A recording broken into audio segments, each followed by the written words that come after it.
অনুশীলনী 13.2 6 নম্বৰ প্ৰশ্নটো আছে লম্ব বৃত্তাকাৰ চুঙা এটাৰ বক্ৰপৃষ্ঠৰ কালি 4.4 বৰ্গমিটাৰ যদি চুঙাটোৰ ভূমিৰ ব্যাসাৰ্ধ 0.7 মিটাৰ হয় তেন্তে ইয়াৰ উচ্চতা নিৰ্ণয় কৰা চুঙাটোৰ বক্ৰপৃষ্ঠৰ কালি দিয়া আছে 4.4 বৰ্গমিটাৰ আৰু চুঙাটোৰ ভূমিৰ ব্যাসাৰ্ধ মানে আৰ মান দিয়া আছে 0.7 মিটাৰ আৰু চুঙাটোৰ উচ্চতা মানে h নিৰ্ণয় কৰিব লাগে সলিউশন ইয়াত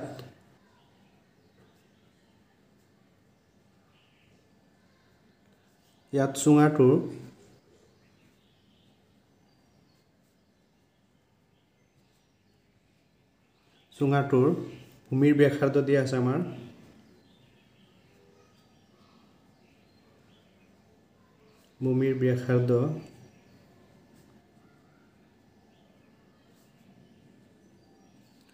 ভূমিৰ ব্যাসাৰ্ধ r equal to দিয়া আছে 0.7 মিটাৰ 0.7 মিটাৰ দিয়া আছে ভূমিৰ ব্যাসাৰ্ধ উচ্চতা নিৰ্ণয় কৰিব লাগে উচ্চতা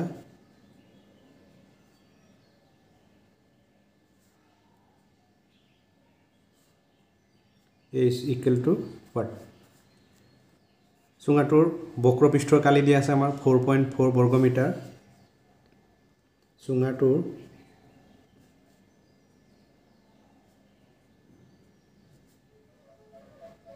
চুঙাটোৰ বক্ৰ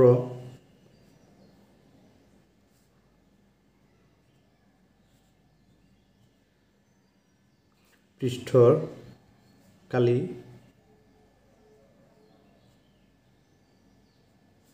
সমান দিয়া আছে আমাৰ 4.4 বৰ্গ মিটাৰ বা মিটাৰ স্কয়াৰ 4.4 বৰ্গ মিটাৰ তে চুঙাটোৰ বক্ৰপৃষ্ঠৰ কালিৰ সূত্ৰটো কি আছিল আমাৰ টুৱাইস পাই rh equal to আছে 4.4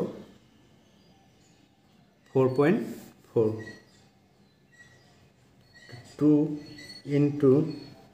pi মান হল 22/7 into r মান পালো আমি 0.7 into h equals to আছে আমাৰ 4.4 আমি কটাকটি কৰিব পাৰিম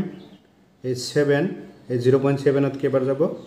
এবাৰ যাব এই পইণ্ট 0.1 পালো তা মানে 7 এদি 0.7 ক হৰণ কৰিলে আমি পাৰো 0.1 এটা 2 into 22 কৰিলে পাম আমি 44 into 0.1 into কি আছে h equals to আছে আমাৰ 4.4 এটা 4.4 লগত আমি যদি 0.1 পূৰণ কৰি দিও তাহলে 4.4 0.1 মানে 1 দি যদি আমি পূৰণ কৰি দিও কিমান হ'ব 44 হ'ব পয়েন্ট একৰ পিছত আছে আমি একৰ পিছত দশমিক দি দিলো মানে কি হ'ব 4.4 মানে 44 ৰ লগত যদি আমি 0.1 পূৰণ কৰি দিও পাম আমি 4.4 into h equal to 4.4 আমাৰ যেটো ইয়াৰ পৰা h ৰ মান নিৰ্ণয় কৰিব লাগে 4.4 টো h ৰ লগত পূৰণ হৈ আছে ৰাইট হ্যান্ড সাইডত গলে কি হ'ব হৰণ হ'ব h equal to আমি লিখিব পাৰিম 4.4 divide 4.4 এটো এবাৰ যাব h ৰ মান পালো আমি 1 মিটাৰ গতিকে চুঙাটোৰ উচ্চতা পালো আমি 1 মিটাৰ লিখি দিব পাৰি গতিকে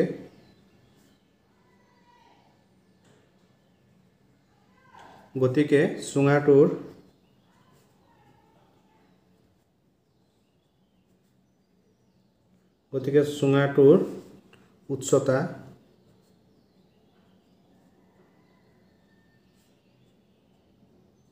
h equal to পালো আমি 1 মিটাৰ চুঙাটোৰ উচ্চতা 1 মিটাৰ ইকুৱেল টু নিদিলে হ'ব চুঙাটোৰ উচ্চতা 1 মিটাৰ এইটোৱে হ'ল 6 নম্বৰৰ answer 1 metre A is equal to 1 metre এইটো হ'ল 6 নম্বৰ এনসাৰ